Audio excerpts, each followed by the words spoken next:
Hello friends, welcome to my channel. कैसे हैं आप सब लोग? आशा करती हूँ बहुत अच्छे होंगे। तो कल की वीडियो में मैंने आपसे कहा था कि मैं अथक के बारे में एक बात बताऊंगी जो बहुत ही मतलब दिल को छूने वाली बात है। जो बातें उसने की अब तक 3 सालों में, उस बारे में बता रही हूँ। कि सबसे पहले तो बताऊंगी कि जब उसके पापा की डेथ हुई, अब गड़े मुर्दे तो नहीं उखाड़ने चाहिए, लेकिन जब उनकी डेथ हुई तो सारे जो क्रिया क्रम होते हैं वो सारे अथक से करवाए गए, क्योंकि वो बेटा था। चाहे जनेऊ नहीं हुआ तो भी पंडित ने ये कहा, पंडित जी ने, कि इसी से सब काम करवाए जाएंगे। तो उसने वो सारे काम किए जो 15 दिन के अंदर किए जाते हैं। पिता को अग्नि देना, या उनका तीसरा दिन करना, या गोग्रास देना रोज, वो सारे काम उसने जिम्मेदारी से निभाए, जबकि वो 9 साल का ही था उस टाइम। तो उसने वो सारे काम निभाए और बस थोड़ा सा ही रो लेता था और 5 मिनट के अंदर ही ऐसे आंसू पहुँच के और सबसे कह देता था कि रो मत, अब जो होना था हो गया। तो किसी को रोने से भी मना करता था, सब करता था वो। और जब 15 दिन बीत गए, हम आने वाले थे वहाँ से, सारा काम उनका हो चुका था, बरसी छमासी सब हमने कर दी थी। तो उसके बाद क्या हुआ कि 13 तारीख थी और 13 जनवरी को लोहड़ी मनाई जाती है। तो उनके मोहल्ले में लोहड़ी मनाई जा रही थी पार्क में। तो वो इतने टाइम तो अपने पापा के साथ जाता था। उस दिन हम लोग थे, उसके नानू थे, उसके मौसा थे। तो रात को जब लोहड़ी जग रही थी, जल रही थी, उस टाइम वो तैयार हुआ पूरी तरह से, जबकि उसे इतना तैयार होना नहीं आता था। कपड़े उसके पापा मम्मी पहनाया करते थे, तो पापा तो थे नहीं, जा चुके थे, मम्मी दुख में लोथ पड़ी थी। तो उसने अपने आप कपड़े पहने, जूते पहने और गर्म कपड़े पहने, सब पहने, और सबसे बोला, मौसी मैं सब थी, कि मैं आज लोहड़ी में जा रहा हूँ नानी, मौसी, और सब अपने दोस्तों से मिलके जा रहा हूँ, क्योंकि अब मैं इनसे नहीं मिलूँगा। अब मैं नानी के घर रहूँगा, क्योंकि यहाँ हमें संभालने वाला अब कोई नहीं है। तो मैं नानी के घर रहूँगा, तो कल से नानी के घर रहेंगे, तो आज मैं अपने दोस्तों से मिल लेता हूँ। तो उसने बड़ी सरलता से कही ये बात, जबकि उसका जहाँ उसने जन्म लिया था वो घर छूट रहा था, उसके दोस्त छूट रहे थे, उसका स्कूल छूट रहा था, लेकिन उसने हम लोगों को ये रियलाइज ही नहीं होने दिया कि कोई दुख है उसके मन में। वो खुशी खुशी तैयार हो गया हमारे लोगों के साथ आने में। और इस बात से हम सब बहुत दुखी हुए, क्योंकि मैं थी, इसकी मौसी थी, इलू थी, इसके मौसा भी थे, शायद थे या नहीं, नाना थे, इसकी मम्मी थी। हम सब जब इसको हमने ऐसी बात करते देखा तो एक बार हमारा दिल दहल गया कि बच्चा सब कुछ यहाँ से छोड़ के जा रहा है, एक नए परिवेश में जा रहा है, फिर भी ये हम सबको नहीं दिखा रहा है कि इसके मन में कोई दुख है। जब भी कोई बात होती या पापा की याद आती तो वो जरा सा रोक के और बस कह देता कि बस रोगे नहीं, कोई भी नहीं रोएगा। इस तरह से वो मेरे साथ आ गया यहाँ। 1-1.5 साल यहाँ रहा होगा कि उसके दादू ने उसका घर बना दिया। 1-1.5 साल वो मेरे पास रहा, काफ़ी अच्छे ढंग से, अपने मेरे ही घर को अपना घर ही मानता था, हर तरह से खुले रूप से सब कुछ करता था। खेलना है, कूदना है, कोई चीज़ बिखेरनी है, कुछ भी करना है, वो आज तक भी करता है। नानी का घर है। मैं भी उसको थोड़ा सा डांट देती हूँ, फिर वो कहता है मैं तो करूँगा। तो वो अपने यहाँ पूरे अधिकार से रहा। बहुत सी चीज़ें मुझे सिखाई भी उसने, बहुत। मोबाइल की बात नहीं करूँगी, मोबाइल में तो सिखाई, लेकिन उसने इतनी, मतलब उसको नॉलेज इतनी ज़्यादा है, हर चीज़ की नॉलेज है उसको। मोबाइल से ही होगी शायद, मोबाइल देखता है वो, तो ये नहीं कि वो और बच्चों की तरह फालतू फालतू की चीज़ें देखता रहे, वो एक नॉलेज वाली चीज़ देखता है। और उसको कारों की नॉलेज है, उसको पता नहीं विदेशों की बातों की सारी नॉलेज है, तो उसे इंडिया की पूरी नॉलेज है। पता नहीं क्या क्या बातें वो मुझे बताता रहता है, जिसमें कुछ तो नॉलेज मुझे होगी और कुछ मैं आधी सुनती हूँ, आधी अपने काम में लगी रहती हूँ। लेकिन वो मेरे को दिन में 50 बार नानी नानी नानी नानी कह के और सारी बातें कहता है, सुनाता है और सिखाता है। तो ये बातें तो हम अलग करते हैं कि ये बातें तो चलो कोई बात नहीं, सिखाता है। लेकिन अभी कुछ दिन का ही वाकया है, जब शिप्रा का रोका किया तो हमने उससे अनुमति ली थी कि भाई ऐसा कुछ कर लें। उसकी अनुमति पे ही सब कुछ हुआ, उसने हाँ की तभी सब कुछ हुआ। यहाँ ये था कि हम लोग काफ़ी संभालते हैं उसको, उसके मामा भी उसको अपने बच्चे जैसा प्यार देता है, पूरा दिन उसको साथ रखता है, जहाँ जाता है वहाँ उसको ले जाता है।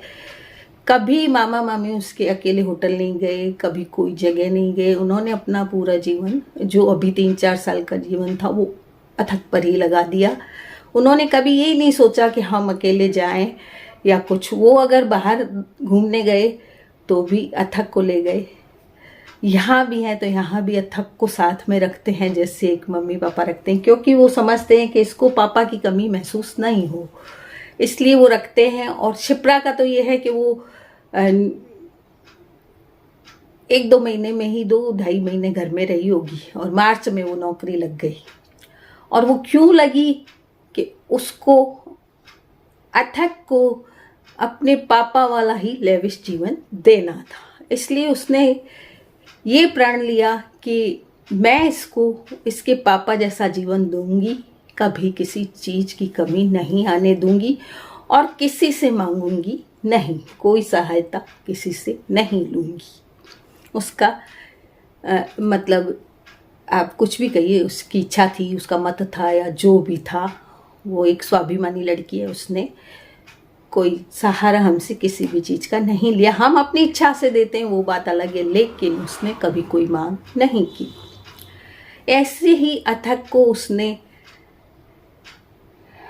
मतलब समझाया कि हमें किसी से नहीं मांगना है, किसी से कुछ नहीं कहना है, सब अपने बलबूते करना है। तो कोई भी चीज़ है, अथक अपने चाहे ऑनलाइन कोई चीज़ मंगाता है या कुछ भी करता है तो वो अपनी मम्मी के बलबूते पर मंगाता है। मेरे से कभी नहीं लेता, मामू से कभी नहीं लेता कोई चीज़। हम अपनी तरफ से उसको सब दिला के लाते हैं, लेकिन जो चीज़ उसको खरीदनी है वो कभी हमारे ऊपर नहीं पटकता। किसी भी चीज़ को कभी ये नहीं कहता कि मुझे ये दिला दो कि वो दिला दो। वो अपनी मम्मी के बलबूते पर सब चीज़ें लेता है। तो मैं बता रही थी कि जो कुछ अभी शिप्रा के बारे में हमने सोचा, वो हमने अथक की अनुमति लेकर सोचा। अथक को ये बात समझ आ चुकी थी जब उसके नाना चले गए।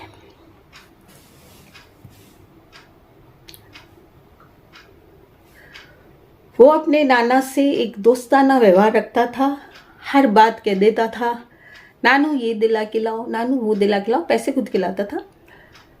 कोई भी स्कूल में ज़रूरत है, कोई चीज़ लानी है, नानू उसके पैदल ही ले जाया करते थे। तो उनके साथ पैदल जाके आसपास की दुकानों से उनके साथ ही सब चीज़ लाता। ट्यूशन नानू कई बार छोड़ के आते थे तो लेकर भी आते थे उसको। जहाँ तक होता था जागृति क्षितिज करते थे ये काम ट्यूशन से लाने ले जाने का, लेकिन कई बार जब वो बिजी होते थे तो ये ही लाते थे, ये ही ले जाते थे। या स्कूल भी छोड़ना है या कोई बस नहीं आई या कुछ है, वैसे तो बस करवा दी थी शिप्रा ने, लेकिन जब तक बस नहीं हुई थी तो छोड़ना लाना कुछ उसके नाना करते थे। तो जब से नाना ख़त्म हुए तब से अथक थोड़ा बेसहारा सा महसूस करने लगा अपने आप को। उसके बाद क्या हुआ कि जागृति की सर्विस बाहर हो गई, उसकी पोस्टिंग बाहर हो गई, तो जागृति का भी सहारा छूट गया। अथक को जागृति भी ले आती थी, पहुंचा देती थी, छोड़ देती थी, सब कर देती थी स्कूटी में। मामू उसका बहुत ज़्यादा बिजी रहता है, फिर भी उसका मामू भी बहुत से काम मामू भी करता है, उसके अभी भी करता है, लेकिन वो ज़्यादा बिजी है दिन भर। और जब इनकी दोनों की सर्विस ऐसे हो गई, बाहर हो गई, तो अथक को कुछ मन में समझ में आने लगा कि अब हम बेसहारा हो गए। और ही क्योंकि मैं बाहर के काम तो कर नहीं सकती और मेरी तबीयत खराब रहती है, मुझे तो संभालना पड़ता है। कई बार ऐसा होता है कि मुझे ये लोग संभालते हैं, मुझे चक्कर आते हैं तो मुझे तो संभालना पड़ता है। तो इस बीच अथक ने इस बात को समझ लिया कि अब हमें सहारे की जरूरत है। तो उसने अपनी मम्मी से कहा कि मम्मी शादी कर लो, अब हम बहुत अकेले रह जाएंगे। जैसे नाना चले गए वैसे नानी को भी कुछ हो सकता है, तो अपन कहाँ जाएंगे, क्योंकि मामी गई, मामू दिन भर घर में नहीं रह पाता है। तो वो इस बात को समझने लगा कि मम्मी को नौकरी करनी भी ज़रूरी है, होती है, और मैं कहाँ जाऊँगा, ये बात उसने समझी। तो उसने एक दिन अपनी मम्मी से कहा कि मम्मी अब शादी कर लो आप। मम्मी ने कहा क्यों बेटा, ऐसी बात क्यों कह रहा है तू? उसने कहा कि अब हम शायद अकेले रह जाएंगे, कुछ भी हो सकता है, जब नानू को हो गया तो कुछ भी हो सकता है।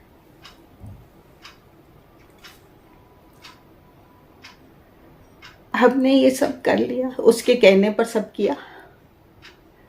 मैंने एक दिन उससे पूछा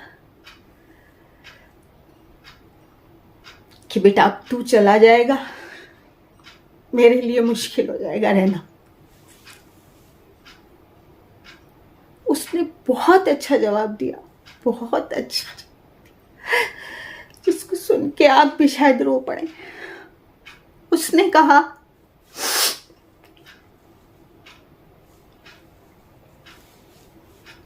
नानी, हम यहाँ जबरदस्ती आए थे क्योंकि हमें संभालने वाला कोई नहीं था। ये सब होना था क्योंकि मम्मी की एज बहुत कम थी, मम्मी को शादी करनी पड़ती, हमारे कोई सहारा नहीं है। अब हमको डर लगने लगा कि जैसे नानू चले गए, मामू मामी की सर्विस बाहर हो गई, आप अकेली हमको कैसे संभालोगी? तो उसने कहा ये सब जरूरी था नानी, इसमें दुखी नहीं होना है, मैं सेटल हो जाऊंगा। मैंने कहा तू सेटल कैसे होगा दूसरे? उसने कहा मैं सेटल हो जाऊंगा और भगवान की दया से जो लोग मिले वो भी उसे सेटल कर लेंगे। बहुत अच्छे हैं, बहुत अच्छे। मेरे जो दामाद जी हैं वो भी बहुत अच्छे हैं, उनके मम्मी पापा भी बहुत अच्छे हैं। जो भी उनका पीछे कुछ है बैकग्राउंड, मुझे उससे कोई मतलब नहीं है। अभी जो उनका व्यवहार है हमसे या अथक से या शिप्रा से, वो बहुत अच्छा है। तो मैं पूरी तरह से निश्चिंत हो गई हूँ कि अथक को भी वो लोग संभाल लेंगे, शिप्रा को भी संभाल लेंगे, और मेरी एक बहुत बड़ी जिम्मेदारी खत्म हुई, क्योंकि मैं भी अथक के नाना के बिना अकेली महसूस करती हूँ, बहुत अकेलापन महसूस होता है मुझे। आप फिर कहेंगे कि आप रोती क्यों?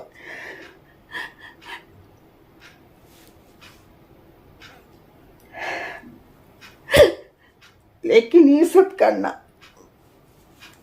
बहुत जरूरी था,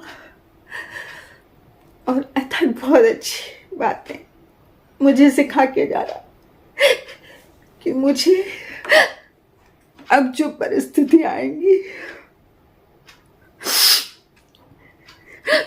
उनमें मुझे भी ढलना है। खुशी है कि उन लोगों का जीवन बन जाएगा, ये खुशी है, मुझे बहुत खुशी है, लेकिन उनके जाने का गम भी है। तो जो अथक ने बातें कही उससे मुझे काफी संबल मिला,